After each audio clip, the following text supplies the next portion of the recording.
Milan শহর খুবই সুন্দর। মাত্র 2 দিন হলো এখানে এসেছি। আপাতত হোটেলেই আছি। ব্রোকার আসবে ঘর দেখাতে। 3টে ঘর দেখাবে, এর মধ্যে একটা নিতেই হবে। আমি এখানে অফিসের কাজে এসেছি। আমি সফটওয়্যার ইঞ্জিনিয়ার। আমার পরিচয়টাই তো দেওয়া হলো না। আমি শিয়া। একটা অ্যাপার্টমেন্ট পছন্দ হয়েছে, তো সেখানেই শিফট করে গেলাম ছুটির দিনে। বাড়িটা একটু ফাঁকা জায়গায়, তাই আমার এত পছন্দ হয়েছে। মিলান চার্চ থেকে বেশ অনেকটাই দূরে। যেদিন শিফট হয়েছিলাম এত ক্লান্ত ছিলাম যে তাড়াতাড়ি ডিনার করে ঘুমিয়ে পড়লাম। কিন্তু রাত তখন কটা ঠিক খেয়াল করতে পারলাম না। মনে হচ্ছিল কে যেন আমার ড্রয়িং রুম দিয়ে চলাফেরা করছে। ব্যাপারটাকে খুব বেশি আমল দিলাম না। ভাবলাম নতুন জায়গা, তার ওপর আবার একা, তাই হয়তো বাইরের কোনো আওয়াজকে ভাবছি ঘরে কেউ হাঁটছে। যাই হোক, ঘুমের ঘরে এটাও খেয়াল হলো না জানলাগুলো সবই আটকানো। সকালবেলা ঘুম থেকে উঠে দুধ কর্নফ্লেক্স খেয়েই অফিস দৌড়লাম। সারাদিন অফিসের কাজের ব্যস্ততায় আর রাতের কোনো কথাই মনে ছিল না।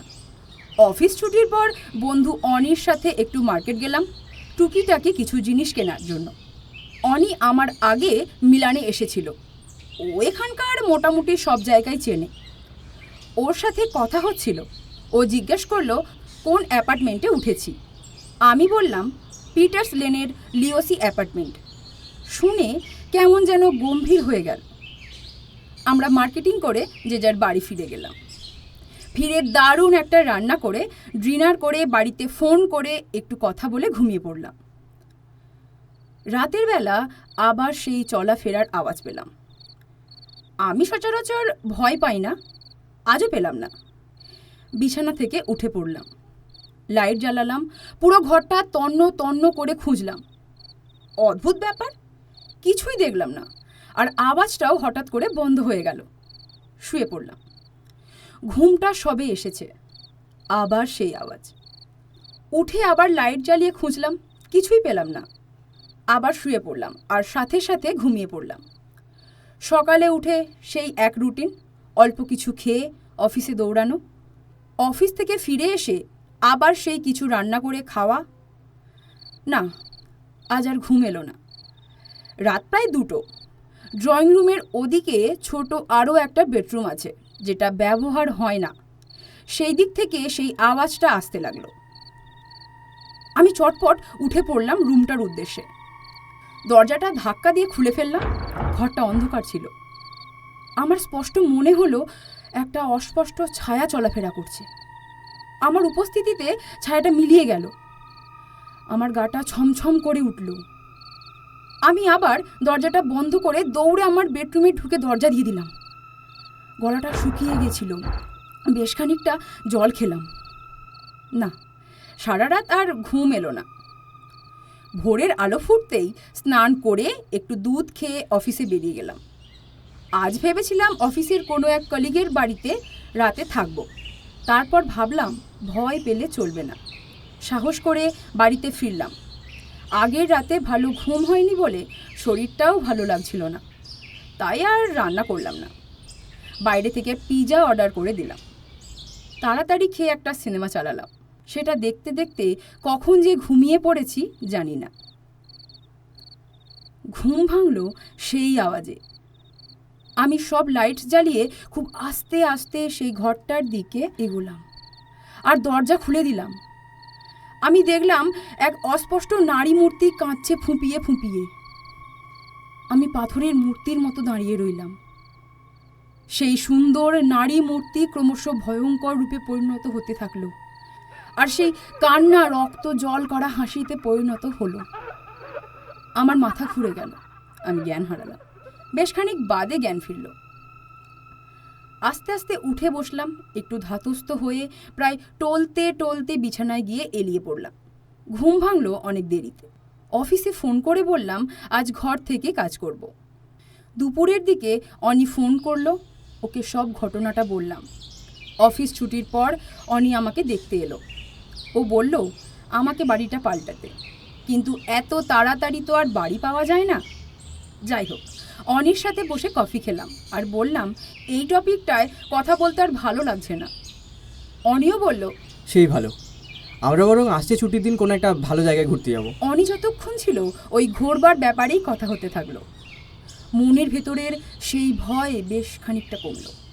অনি অনেক খাবার নিয়ে এসেছিল। ডিনারটা দুজনে একসাথেই করলাম। প্রায় 10টা নাগাদ অনেক চলে গেল। এরপরই আবার সেই ভয়টা আমাকে গ্রাস করতে থাকলো। কেন জানি না শরীরটাও ভার হতে থাকলো। একটা কথা মনে হলো, কিছু একটা নিশ্চয়ই এই বাড়িতে আছে। অনি সেদিন মার্কেটে একবার বলতে গিয়েও বলল না, আর আজ তো আমি ওকে থামিয়ে দিলাম। ভেবেছিলাম আজকের রাতে ঘুমাবো সব ভুলে। হতেই তো পারে এখানে অফিসের এত কাজের চাপ, তাই এসব ভুলভাল সব দেখছি, মানে সবটাই আর কি আমার মনের ভুল। যাই হোক, শান্ত হয়ে ঘুমোনোর চেষ্টা করতে লাগলাম, ঘরটা অন্ধকার করে। আস্তে আস্তে ঘুমিয়ে পড়লাম, কিন্তু সেই ঘুম বেশিক্ষণ ঘুমোতে পারলাম না। আজ আর চলাফেরার আওয়াজে না, একটা বিকট চিৎকারে ঘুম ভাঙল। আমি উঠে বসেই বেড লাইটটা জ্বালালাম। ঠাকুরের নাম করতে করতে ওই ঘরটার দিকে এগোলাম। আজ দরজাটা খোলার প্রয়োজন হলো না, দেখলাম দরজাটা খোলা। ওই ঘর থেকে একটা বিশ্রী গন্ধ আসছে আর চিৎকার আসছে। আমি দরজায় গিয়ে দাঁড়ালাম। দেখি নারী মূর্তি আজ আর আগের দিনের মতো অস্পষ্ট নয়, অনেকটাই স্পষ্ট। নারী মূর্তি নীল রঙের একটা গ্রাউন পরা সুন্দরী।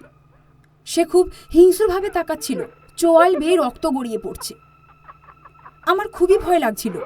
আমার মনে হলো আমি জ্ঞান হারিয়ে ফেলব। তাও আমি ভয়ে ভয়ে মেয়েটিকে জিজ্ঞেস করলাম, তুমি কে? মেয়েটি এবার কাঁদতে কাঁদতে বলল, আমি ছাড়বো না, আমি ছাড়বো না। আমি আর সহ্য করতে না পেরে জ্ঞান হারিয়ে ফেললাম। ভোর হবার কিছু আগেই আমার জ্ঞান ফিরল। চোখে মুখে জল দিলাম আর কড়া করে 1 কাপ কফি বানিয়ে খেলাম।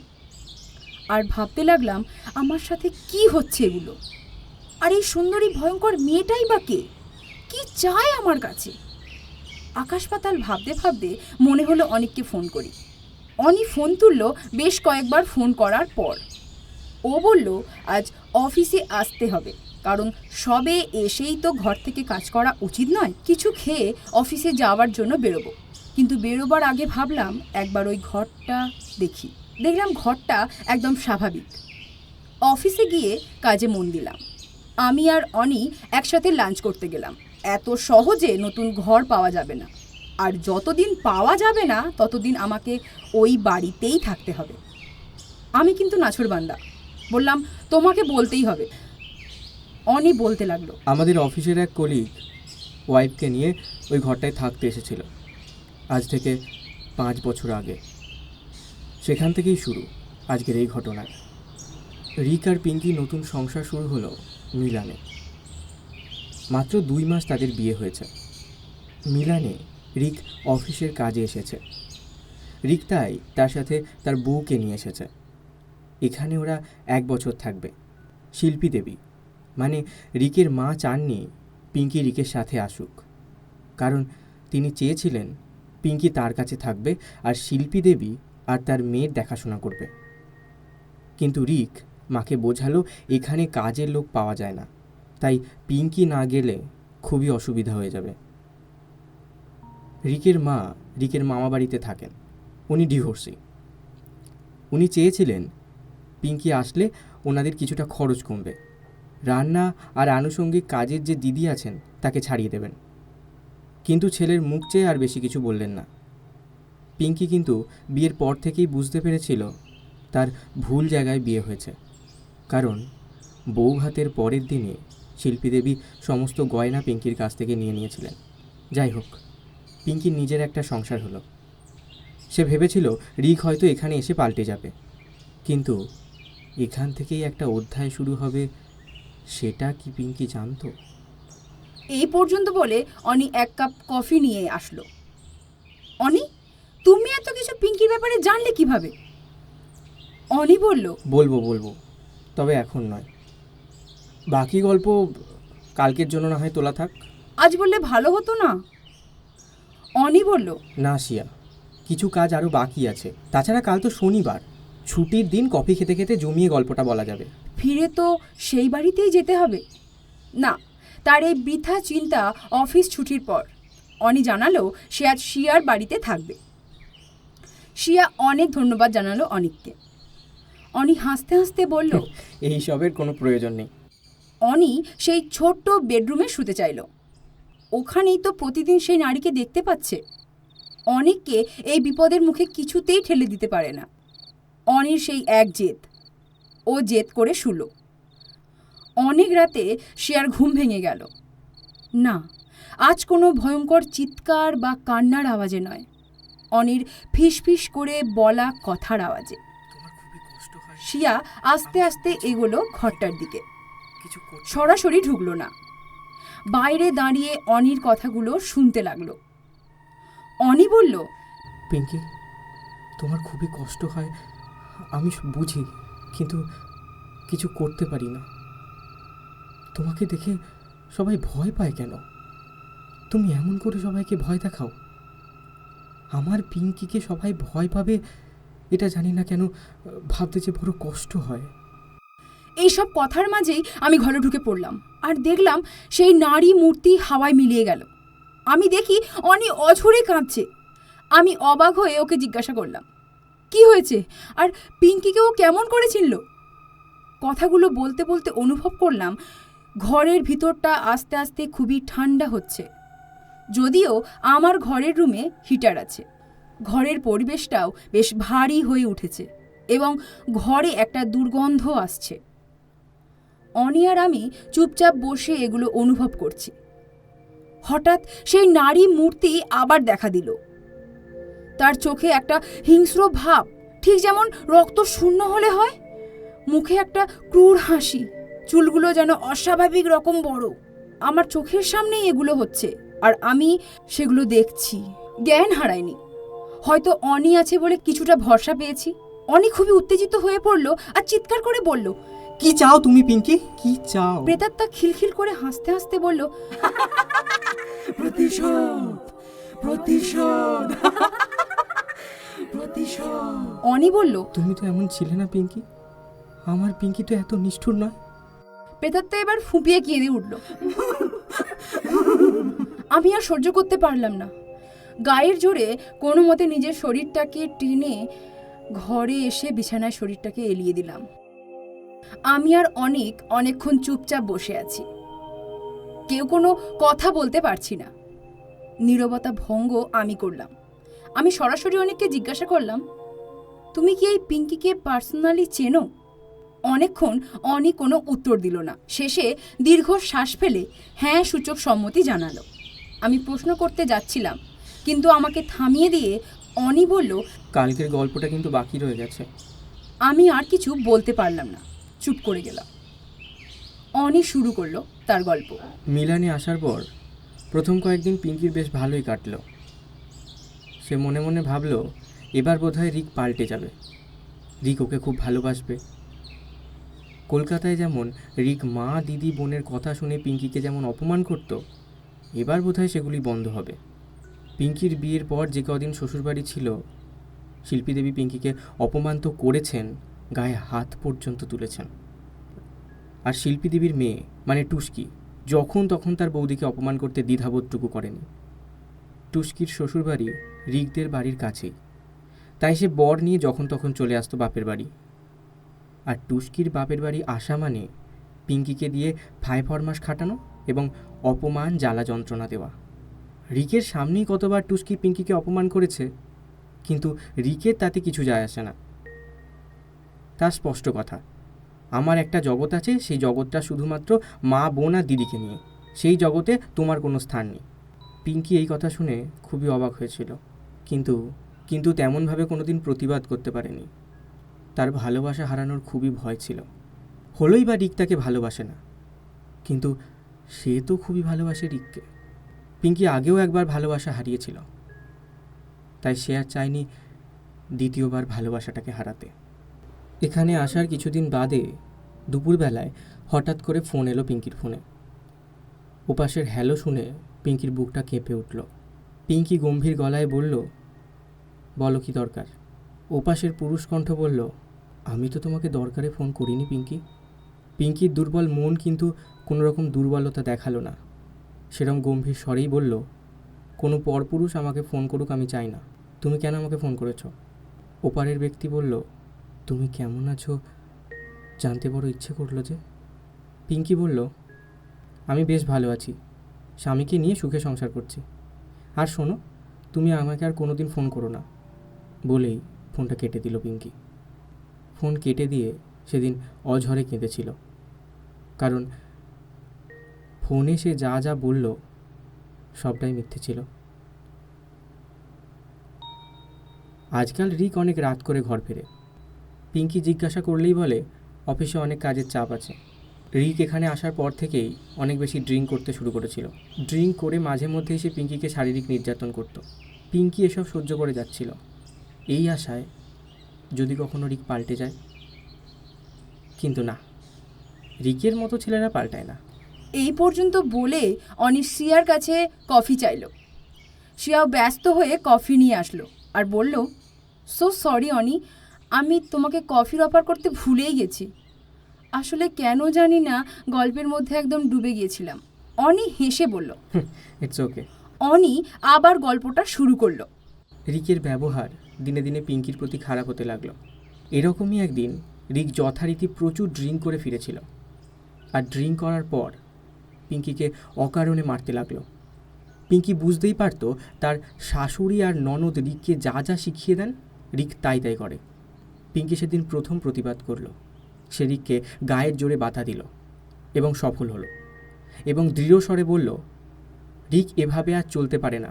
হয় তুমি আমাকে মুক্তি দিয়ে দাও, অন্যথা বাড়ির লোকের পরামর্শ না শুনে ভালোভাবে সংসার করো। কিন্তু রিক প্রথমত তার নিজের মধ্যে ছিল না, দ্বিতীয়ত তার বাড়ির লোকের কথায় মাথাটা তো ঘুরেই ছিল। রাগের চোটে হাতের কাছে একটা ফুলদানি পেয়ে সেটা নিয়ে পিঙ্কির মাথায় মারে। পিঙ্কি সেখানেই লুটিয়ে পড়ে। সম্বিত ফিরতেই রিক ভয় পেয়ে গেল মাটিতে লুটানো পিঙ্কিকে দেখে। সারাটা মেঝে রক্তে ভেসে যাচ্ছিল। রিক তড়িঘড়ি জল নিয়ে এসে পিঙ্কির চোখে মুখে ছেটাতে লাগলো। মরা মানুষের কি আর জ্ঞান ফেরে? তাই বৃথাই চেষ্টা। রিকও তখন বুঝে গেছে ব্যাপারটা, আর তার এই মুহূর্তে কি করণীয় সেটাও সে বুঝে গেছে। ততক্ষণে এত সব কিছু দেখে রিকের নেশাও কেটে গেছে। সে খানিকটা জল খেলো এবং ঠান্ডা মাথায় ভাবল যে তাকে যা যা করার রাতের অন্ধকারেই করতে হবে। এই অ্যাপার্টমেন্টটা এমনিতেই শহর থেকে খানিক দূরে, আর এর পেছন দিকটায় একটা পার্ক মতন আছে। যদিও সেটা নাম পার্ক হলেও হালকা জঙ্গলও বলা যেতে পারে। ব্যাস, যেমন ভাবা তেমন কাজ। রিক ভালো করে পিঙ্কির দেহটা প্যাকিং করলো কাগজ দিয়ে, তারপর টানতে টানতে রাতের অন্ধকারে নিয়ে গেল জঙ্গলে, আর সেখানেই পিঙ্কির দেহটা মাটি চাপা দিল।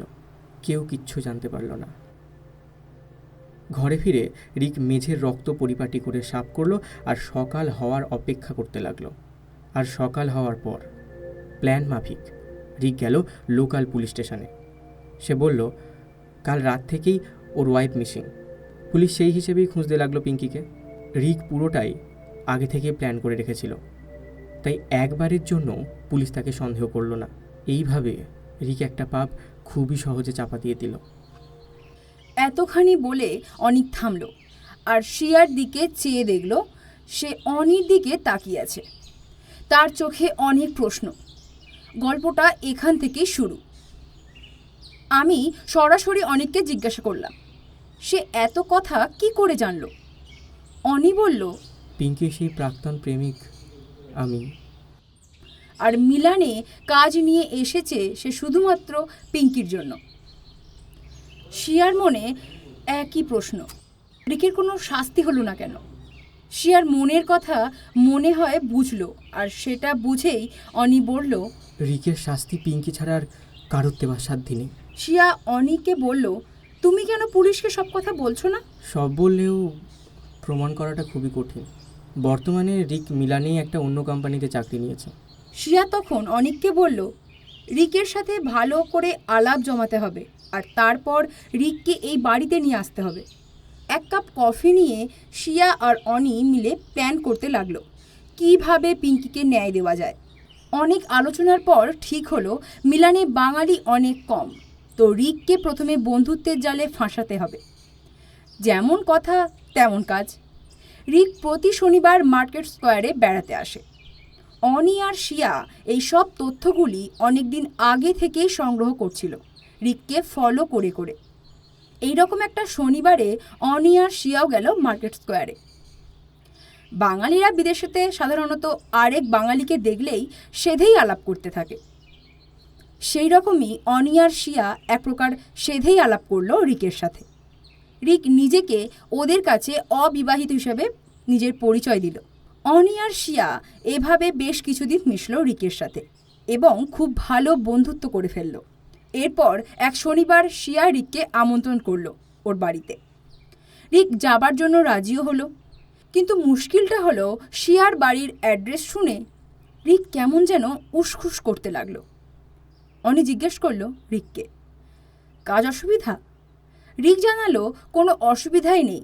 অনি আর শিয়া তো বেশ ভালোই বুঝতে পারছিল ব্যাপারটা আসলে কি। যথারীতি রবিবার রিক উপস্থিত হলো শিয়ার বাড়িতে। অনি আগে থেকেই সেখানে ছিল। রিক আসার পর থেকেই কেমন যেন অন্যমনস্ক ছিল, ভালো করে কফিটাও খেলো না। এরপর অনি আর রিককে শিয়ার পাশের ছোট্ট ঘরে গিয়ে গল্প করতে বলল, কারণ ততক্ষণে শিয়ার ডিনারটা রেডি করবে। রিককে নিয়ে অনি ছোট্ট ঘরে যাওয়ার জন্য এগিয়েও অনি রিককে বলল, তুমি গিয়ে বসো, আমি শিয়াকে একটু হেল্প করে আসছি। রিক ছোট্ট ঘরে একাই গেল। বাইরে তখন চরম উত্তেজনার সৃষ্টি হয়েছে শিয়া আর অনির মনে। এরপর হঠাৎ সেই কান্নার আওয়াজ হতে লাগলো, আবার খানিক বাদে চিৎকার করে হাসি, সেই মহিলা কণ্ঠে, মানে পিঙ্কির আওয়াজ। অনি আর শিয়া ছুটে গেল ছোট্ট ঘরের দিকে। তারা দেখল রিক ঠক ঠক করে কাঁপছে। শিয়া আর অনিও থমকে গেল। তারা দেখল এক অস্পষ্ট ছায়া নারী মূর্তি। সেই নারী মূর্তি রিককে বলছে, আমি ছাড়বো না আমি। বলতে বলতে ফুপিয়ে ফুপিয়ে কেঁদে ওঠে পিঙ্কির অতৃপ্ত আত্মা। আমি তো শুধু সংসার করতে চেয়েছিলাম, আর তুই আমাকে মেরে ফেললি। না, কিছুতেই না। অনি তখন পিঙ্কিকে বলল, একে আইন শাস্তি দিক, তুমি ছেড়ে দাও। পিঙ্কি রেগে গিয়ে চিৎকার করে ওঠে আর বলে, না, কিছুতেই না। ততক্ষণে শিয়া রিকের দিকে চেয়ে দেখে রিকের চোখ গোল, মুখ হাঁ, রিকের শরীরে প্রাণের অস্তিত্বটুকু আর নেই। অবশেষে পিঙ্কি তার প্রতিশোধ নিতে সক্ষম হলো। ওদিকে শিল্পী দেবী, মানে দেবী বলতে যদিও ঘেন্না হয়, ছেলের মৃত্যুতে খবর পেয়ে মানসিক ভারসাম্য হারায় এবং আজ সে মানসিক হাসপাতালে রয়েছে। মিলানের পুলিশ রিকের মৃত্যুকে স্বাভাবিক হার্ট অ্যাটাক বলেই রায় দিয়েছে। এইসব আজ অনেক দিনের কথা। শিয়া আর অনি দুজনেই আজ বিয়ে করেছে। ওরা খুব সুখী। দুটি যমজ সন্তান হয়েছে। ওদের একটা ছেলে আর একটা মেয়ে। মেয়ের ডাকনাম রেখেছে পিঙ্কি। শুনছিলেন পাঞ্চালী মণ্ডলের লেখা সে আছে। প্রধান চরিত্রে শিয়া, রিক, অনি এবং পিঙ্কি। গল্পপাঠ ও অন্যান্য চরিত্রে ঋতু, আকাশ ও প্রদীপ্ত। সাউন্ড রেকর্ডিং ও স্পেশাল এফেক্টে কবিনগর। পরিচালনা ও পরিকল্পনায় আকাশ। পাটাকা এফএমের গল্পগুলি কেমন লাগছে জানাতে ভুলবেন না। গাছ লাগান ও জল অপচয় বন্ধ করুন, আর শুনতে থাকুন পাটাকা এফএম, আপনার অডিও স্টেশন।